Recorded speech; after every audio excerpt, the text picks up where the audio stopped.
मानवता जब से वजूद में आई है, दुनिया में ऐसी कई घटनाएं हुई हैं जिसने इंसानियत को शर्मसार किया। दुनिया के इतिहास में ऐसी कई तारीख दर्ज है जब मासूम इंसानों को कुछ सनकी लोगों ने सत्ता और हुकूमत के लालच में मौत के घाट उतार दिया।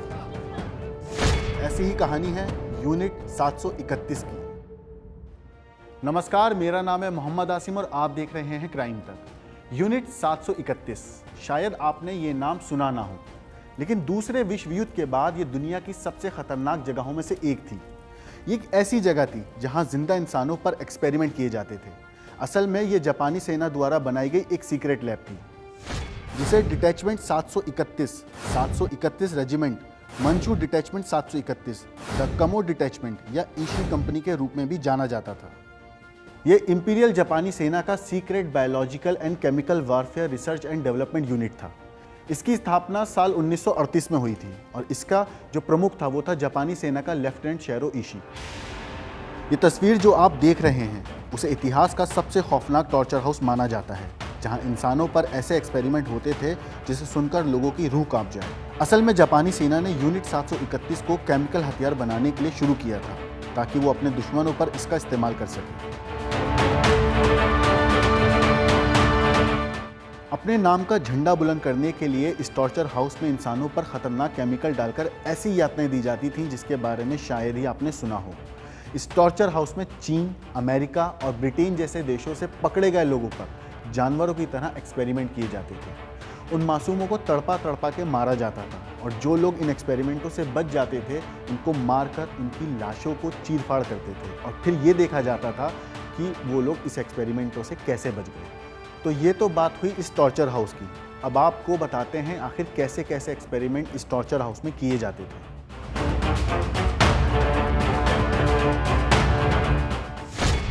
Frost bite experiment.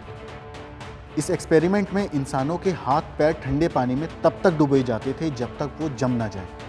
इसके बाद जमे हुए हाथ पैरों को खौलते हुए गर्म पानी से पिघलाया जाता था ताकि ये पता लगाया जा सके कि अलग अलग टेम्परेचर में इंसानी शरीर पर किस तरह का असर पड़ता है। इस टॉर्चर हाउस में कई बार इंसानों के शरीर में पहले खतरनाक वायरस डाले जाते थे और इसके बाद उनके जिस्म के उन अंगों को काट दिया जाता था जहां इस वायरस का असर होता था। और ये सब इसलिए ताकि वो ये देख सकें कि बीमारी जो है वो आगे बढ़ती है या नहीं। वैसे तो इन एक्सपेरिमेंट्स में कई लोगों की जान चली गई, मगर जो लोग बच जाते थे उन पर गन फायर टेस्ट किया जाता था ताकि वो ये देख सकें कि बंदूक जो है इंसान के जिस्म को किस हद तक नुकसान पहुंचा सकती है।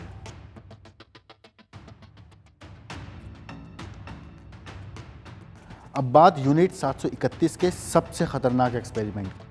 यूनिट 731 का सबसे खतरनाक एक्सपेरिमेंट ये था कि जिन लोगों को कैद किया गया था उन्हें दूसरे कैदियों के साथ शारीरिक संबंध बनाने के लिए मजबूर करना, लेकिन ऐसा करने से पहले उनके शरीर में पहले ही बीमारी फैलाने वाले वायरस को डाल दिया जाता था।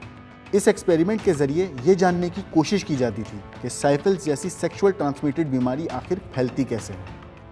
इतना ही नहीं, इस टॉर्चर हाउस में हैवानियत की सारी हदें पार होती थी। यहाँ पर गर्भवती महिलाओं में वायरस डाल दिया जाता था और ये देखा जाता था कि उसका असर होने वाले बच्चे पर कैसा पड़ेगा।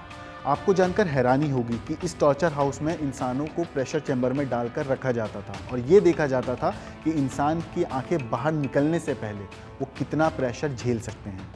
आपको बता दें कि जापान के गुलाम रहे चीन के पिंगफांग में इस तरह के खतरनाक एक्सपेरिमेंट करने वाली ये इकलौती लैब नहीं थी, बल्कि चीन के अलग अलग हिस्सों में इस तरह की कई लैब थी, जैसे कि लिंकाओ में ब्रांच 162, मुडनवियांग में ब्रांच 643, सुनवू में ब्रांच 673 और हेलर ब्रांच 543। हालांकि दूसरे विश्व युद्ध के बाद यहाँ पर हो रहे इन सारे खतरनाक एक्सपेरिमेंट पर पूरी तरह से रोक लगा दी गई थी। आज ये जगह वीरान है, कुछ लोग ही यहाँ पे घूमने के लिहाज से आते हैं। तो आज हमने आपको बताया मासूम लोगों पर इंपीरियल जापानी सेना द्वारा किए गए एक्सपेरिमेंट की कहानी।